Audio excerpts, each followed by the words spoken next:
नमस्कार. प्रसल्ल चॅनलमध्ये तुमच्या सर्वांचे स्वागत. आत्ताच 10वी-12वीचे रिझल्ट लागले आहेत. ज्यांना खूप छान मार्क्स मिळाले त्यांचे खूप खूप अभिनंदन. पण ज्यांना कमी मार्क्स मिळाले असतील त्यांनी खचून जाण्याची गरज नाही, कारण ही आयुष्यामध्ये येणारी एकच परीक्षा नाही किंवा हीच परीक्षा म्हणजे आपलं आयुष्य नाही. आज मी एक कविवर्य सुरेश भट यांची कविता सादर करणार आहे. कविवर्य सुरेश भट यांची कविता. विजलो आज जरी मी, हा माझा अंत नाही. पेटेन उद्या नव्याने, हे सामर्थ्य नाशवंत नाही.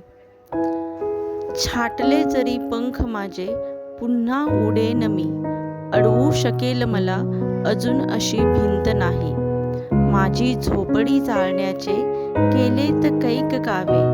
जळेल झोपडी अशी, आग ती ज्वलंत नाही. रोखण्यास वाट माझी वादळे होती आतुर. डोळ्यात जरी गेली धूळ, थांबण्यास उसंत नाही. येथील वादळे खेटेल तुफान, तरी वाट चालतो.